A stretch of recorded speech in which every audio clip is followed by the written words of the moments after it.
নমস্কার বন্ধুরা, Sri Ramakrishna tour and ট্রাভেলসের পক্ষ থেকে এবং আমাদের বেড়াই নামক যে নতুন আমাদের যে সেকশনটা হয়েছে ওয়েবসাইটের, সেই সঙ্গে আমাদের বেড়াই একটা ভ্রমণ গ্রুপ আছে। তো এইসবের পক্ষ থেকে প্রথমে সম্রাট মুখার্জি আমি সবাইকে সাদর আমন্ত্রণ জানাই আমাদের এই ফেসবুক লাইভ অনুষ্ঠানটাতে যোগদান করার জন্য। আজকের আগের দিনের যে ভিডিও, সেই ভিডিওর যে লিঙ্কগুলো আমরা পরপর অ্যাটাচ করে দেবো, যাতে যারা ভিডিওগুলো দেখেননি তারা যদি ভিডিওগুলো দেখেন তাহলে তাদের বুঝতে অনেক বেশি সুবিধা হবে যে আগের ভিডিওগুলো কি এপিসোডের ওপর হয়েছিল। আগের ভিডিওগুলো আমরা করেছিলাম হচ্ছে কোথায় বেড়াতে যাওয়া হবে এবারে দুর্গাপুজোর সময়, এবং কি কি জায়গা ঘোরানো হবে, তার কত দিন, কত ডেজ, কত নাইটস সেখানে আমরা স্টে করব, ট্যুরটা অর্থাৎ কত দিনের, এবং কি প্রাইস আছে, কিভাবে দেখবেন, সমস্ত কিছু আমরা আলোচনা করেছিলাম। তাতে কিছু কমেন্টসও পড়েছিল, সেই কমেন্টসের উত্তর আমরা দিয়েছিলাম। তার আগের প্রশ্নগুলো ছিল আমাদের এই ভ্রমণ সংস্থার বিভিন্ন ইএমআই এইসব ব্যাপারগুলো নিয়ে। তা আজকে আমরা এসছি দুর্গাপুজোয় আমাদের যে ট্যুরগুলো রয়েছে সেই ট্যুরের মধ্যে ফার্স্ট যে ট্যুরটা আমরা করবো অর্থাৎ কল্পাকিন্নর, একটি অসাধারণ ট্যুর। এই ট্যুরটা করার জন্যে আমরা যে প্রস্তুতি নিচ্ছি এবং এই ট্যুরটা সম্পর্কে আপনাদের বিশদে একটু আজকে আলোচনা করব। সেই সঙ্গে আজকের লাইভটা একটু অন্যরকম লাইভ হবে। এতদিন আমরা শুধু বলে গেছি, আপনারা শুনে গেছেন। তো এখন আমরা যে ইউটিউব চ্যানেলে যেভাবে আমরা ভিডিও ছাড়ি, তো আজকের লাইভটা আমরা সেইভাবে দুটো মুডে আপনাদের কাছে পরিবেশন করব। অর্থাৎ আমি লাইভে থাকব, সেই সঙ্গে আমি যেগুলো বলছি সেইগুলো আমরা বিভিন্ন স্ক্রিনের মাধ্যমে আপনাদেরকে দেখাবো। তাহলে কোথায় যাচ্ছেন, যেখানে যাচ্ছেন সেই জায়গার সৌন্দর্য, সেই জায়গার ভূপ্রাকৃতিক গঠন, ঐতিহাসিক পটভূমি, সেইখানকার সমাজতন্ত্র, কীভাবে সেখানকার মানুষেরা বসবাস করে, যারা জাননি তাদের কাছে জিনিসটা অনেক সুস্পষ্ট হবে। এবং সেই জায়গার যে প্রাইসগুলো আমরা ঠিক করে রেখেছি, সেই প্রাইসগুলো কতটা যুক্তিসঙ্গত সেইগুলো সম্পর্ক আপনারা কিছুটা অবহিত হতে পারবেন। তো আজকের এপিসোড তাহলে আমরা শুরু করে দিচ্ছি। তো প্রথমেই আমরা যে কল্পাকিন্নর নিয়ে বলছি, সেই কল্পাকিন্নর সম্পর্কে কিছু কথা আপনাদেরকে বলে দিই। এগুলো আমরা ভিডিওর আকারে আমাদের ইউটিউব চ্যানেলও ছাড়া থাকবে, আপনারা যখন খুশি ইউটিউব চ্যানেলও দেখতে পারেন, এবং সেই সাথে ফেসবুকের মধ্যেও ছাড়া থাকবে, আপনারা ফেসবুকের মধ্যেও এটাকে দেখতে পারেন। কল্পা হচ্ছে ভারতবর্ষের হিমালয়ের উত্তরাঞ্চল বা উত্তর দিকে ভারতের যে হিমাচল প্রদেশ আছে, কিন্নর জেলার অন্তর্গত রেপনপিওর ওপরে সুতলস নদী উপত্যকার একটা ছোট্ট গ্রাম।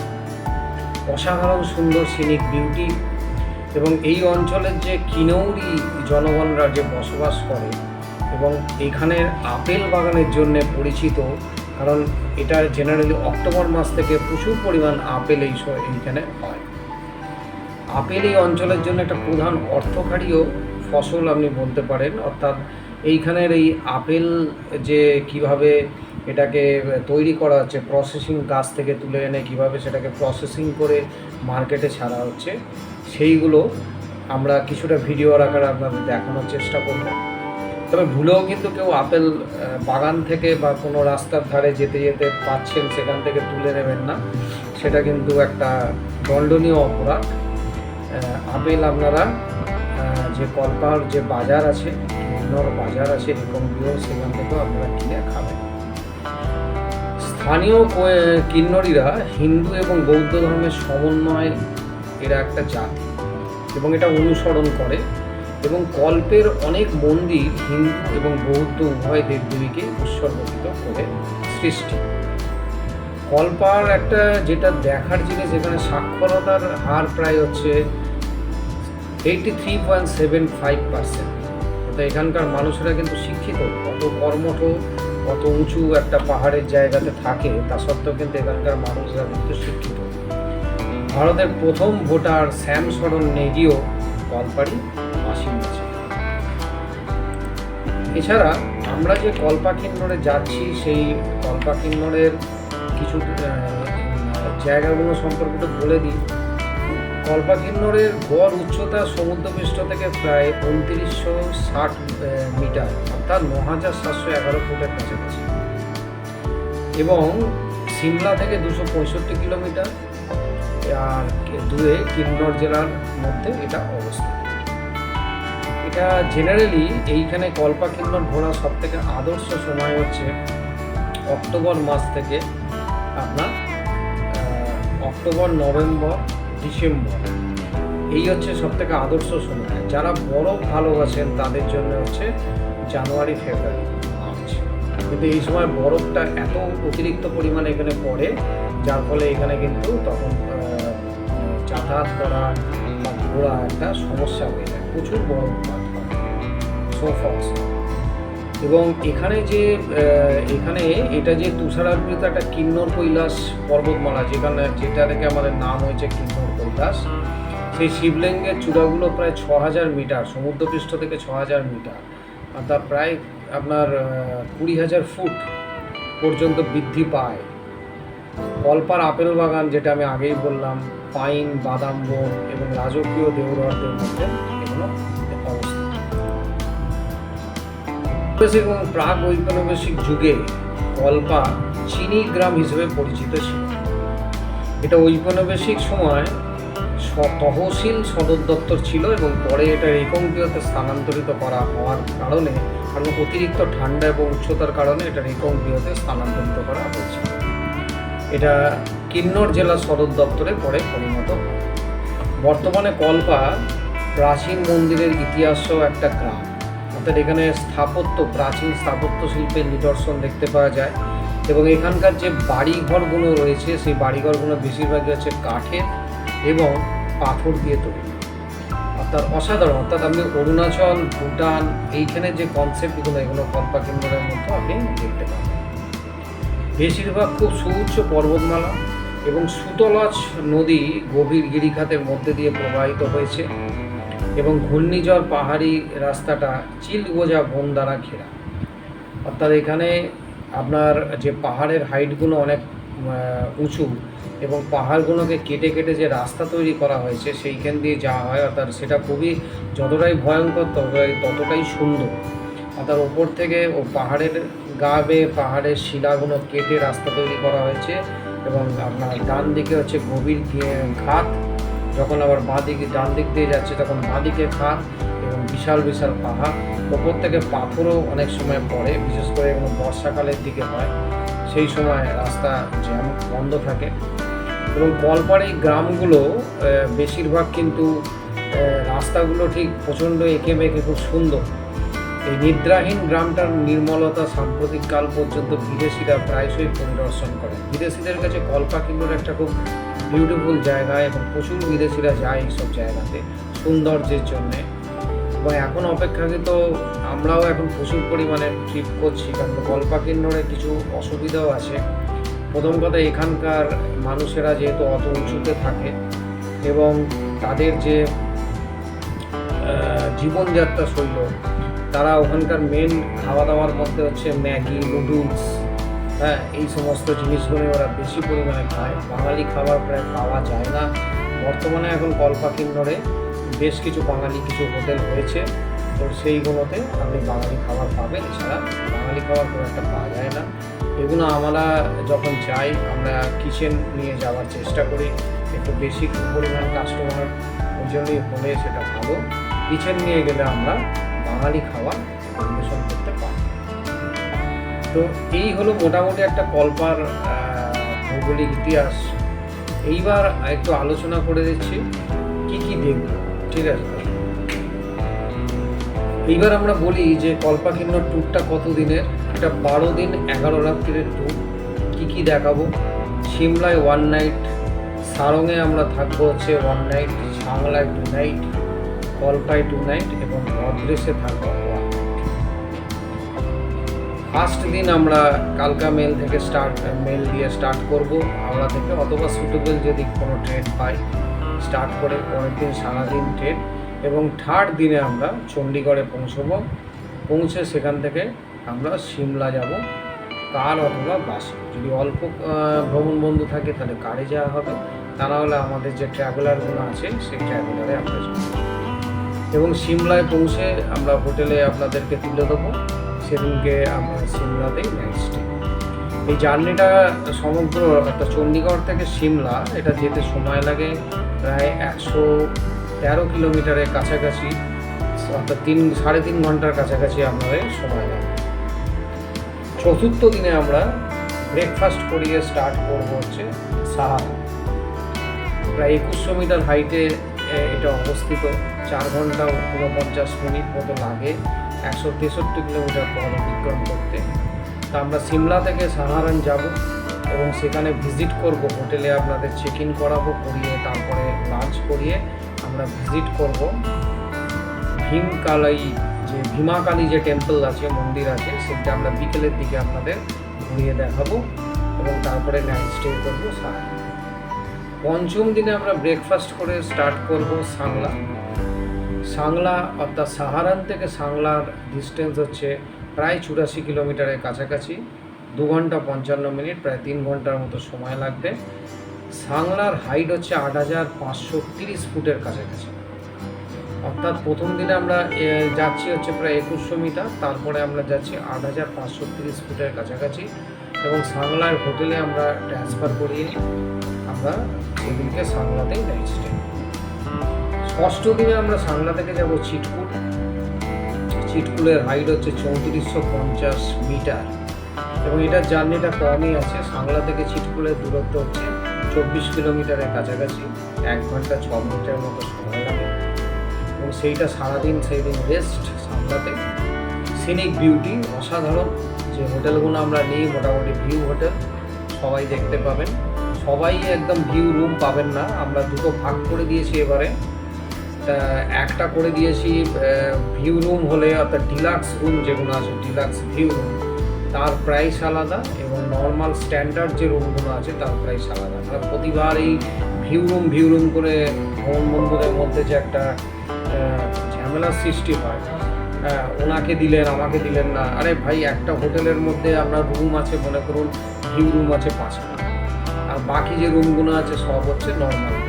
একটুখানি নর্মাল রুম থেকে বেরিয়ে এলে যে আপনাদের লনগুলো থাকে, সেই লনে দাঁড়ালেই আপনারা পুরো ভিউটা দেখতে পাবেন।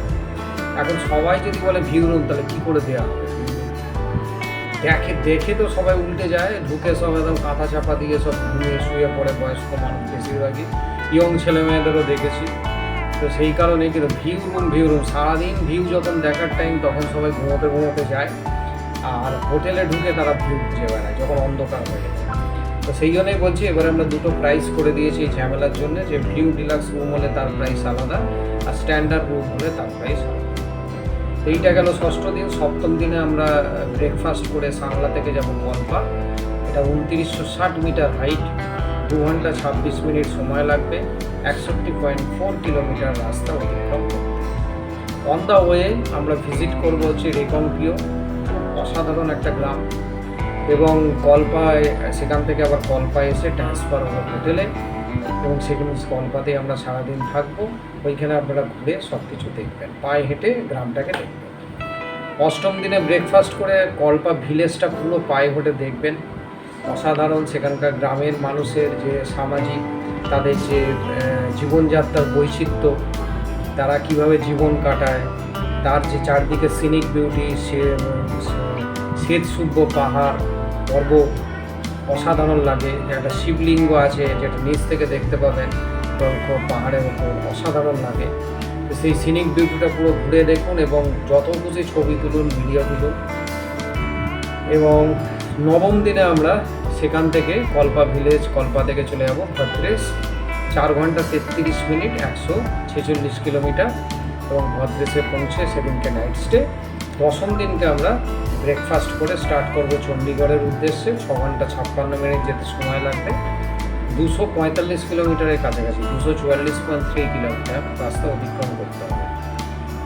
এবং চণ্ডীগড়ে আমরা ইভিনিংয়ে পৌঁছবো এবং সেখান থেকে কালকামি করবো। পরের দিন 11তম দিনে আমরা সারাদিন ট্রেনে এবং 12তম দিনে আমরা মর্নিংয়ে 7:55 8টার মধ্যে যদি ট্রেন লেট না হয় আমরা হাওড়ায় হিট করব। এবার কতগুলো কথা বলে দিই। এই যে ট্যুরটা হচ্ছে, এই ট্যুরের মধ্যে আমরা কি কি দিচ্ছি। এই ট্যুরের মধ্যে আমরা যেটা দেব সেটা হচ্ছে আপনাদের যে সাইট সিনগুলো বললাম সমস্ত থাকছে। তার সঙ্গে থাকবে হচ্ছে 4 বেলার খাওয়া দাওয়া, অর্থাৎ সকালে ব্রেকফাস্ট, দুপুরের লাঞ্চ, বিকেলের চা বা কফি যেটা আমরা দিই সে, তার সঙ্গে আপনার স্ন্যাক্স থাকবে, কোনো দিন পকোড়া থাকবে, আর রাতের দিকে লাঞ্চ। এই 4 বেলার খাবার আপনারা পাবেন। এছাড়া যদি আপনাদের মনে হয় সেইটা আপনারা নিজেরা ওখানকার স্থানীয় যে ফুডগুলো আছে সেগুলো আপনারা ওখানকার খেতে পারেন। সেটা খরচা কিন্তু নিজস্ব, আমরা কিন্তু 4 টাইমসের ফুডই দেবো, তার বেশি নয়।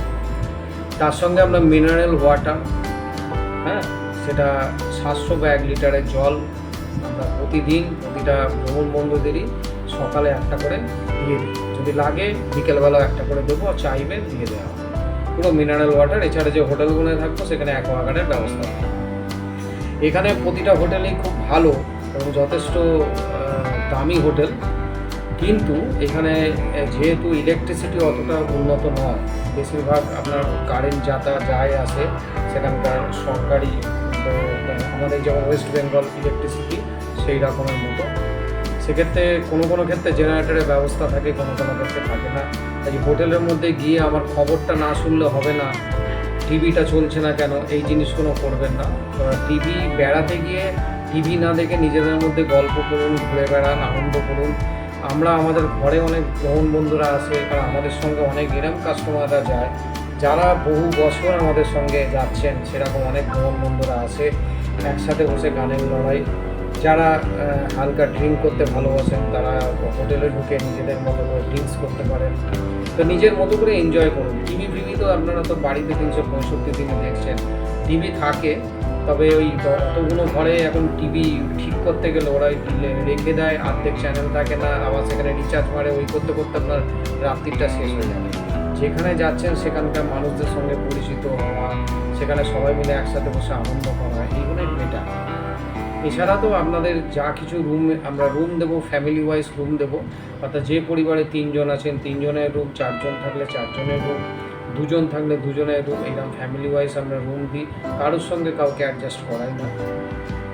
শুধুমাত্র সিঙ্গেল পার্সন যারা আছেন সেই ক্ষেত্রে কিন্তু তাদের আর একজনের সঙ্গে অ্যাডজাস্ট করতেই হবে, কারণ সিঙ্গেল কোনো রুম আমরা প্রোভাইড করি না, হোটেলও চট করে থাকি।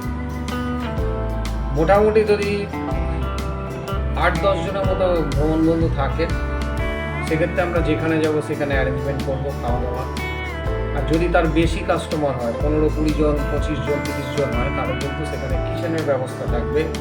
এই ক্ষেত্রে একটা কথা বলে দিই, আমাদের সিস্টেমটা হচ্ছে আমাদের কিচেন যে ব্যবস্থা থাকে তারা আগে চলে গিয়ে সব অ্যারেঞ্জমেন্ট করে। সেই ক্ষেত্রে কিছু ক্ষেত্রে একটু দেরি হতে পারে। একটা জায়গা আপনাদের একটা জায়গা থেকে একটা জায়গা অনেকটা যেতে গিয়ে রাস্তার মাঝখানে সাইট সিনগুলো আছে সেগুলো ঘুরবেন, গেছেন ঘুরতে, তার সঙ্গে তো খাওয়া দাওয়া দরকার। সেক্ষেত্রে বাড়িতে আমি 12টায় খাই, এখানে কেন 2:30-3টে বাজলো, এই জিনিসগুলো করবেন। কারণ আপনাকে না ঘুরিয়ে আমি হোটেলে তো ঢোকাতে পারবো না। হোটেলে একবার ঢুকিয়ে ফেলে তারপর আবার আপনাদের ঘোরাতে নিয়ে আসা তো সম্ভব নয়। এটা এক জায়গা থেকে এক জায়গায় যাবার পথেই রাস্তাতে পড়ছে। সেই ক্ষেত্রে আপনারা ড্রাই ফ্রুটস সঙ্গে রাখবেন। সব ভ্রমণ বন্ধুদের বলে দিই, কেউ কথা শোনে না।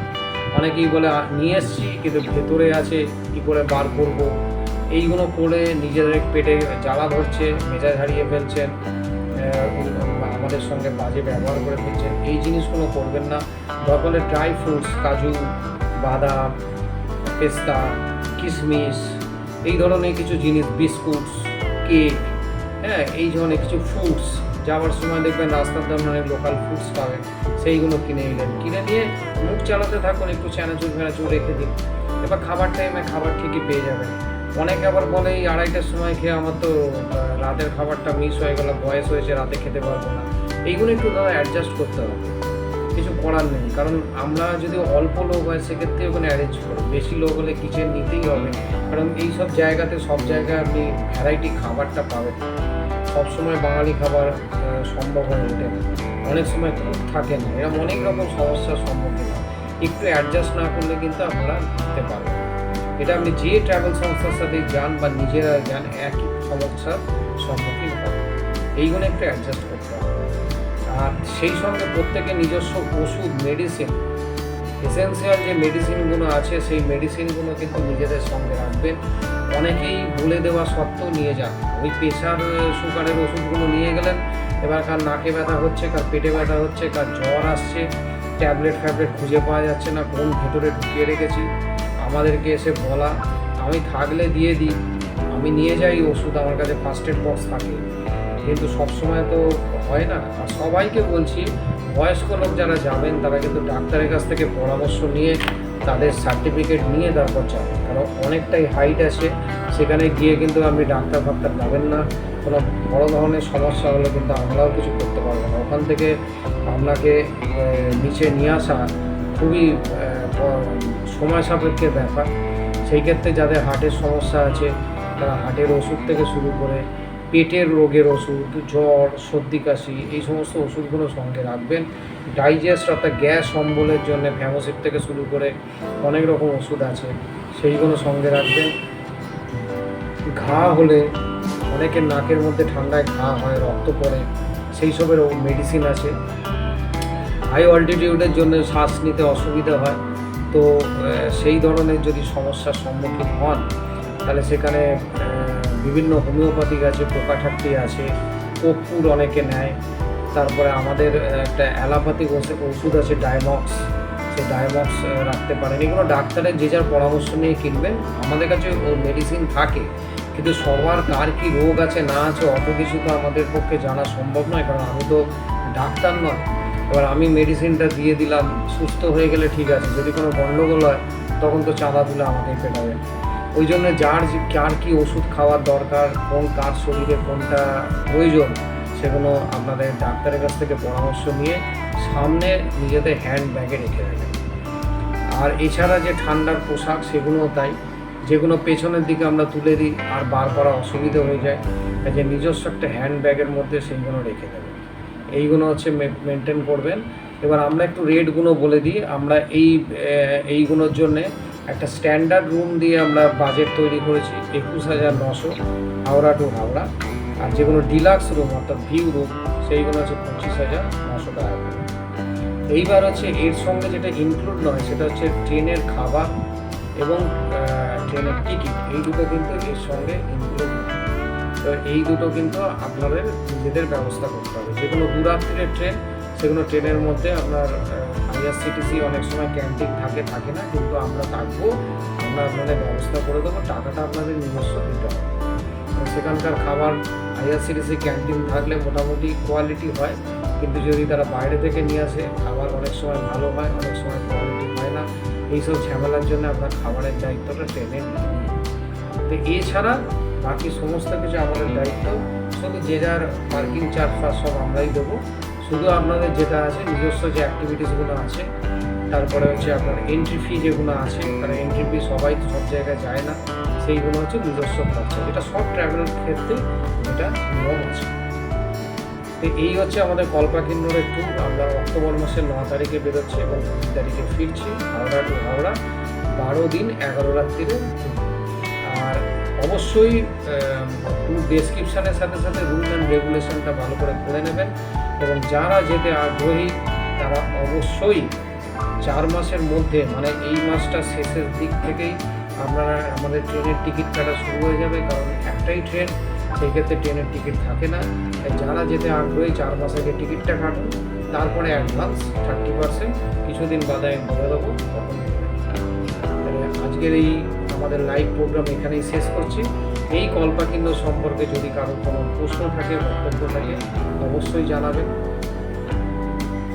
আমরা সাধ্যমতো উত্তর দেওয়ার চেষ্টা করব। সবাই ভালো থাকবেন।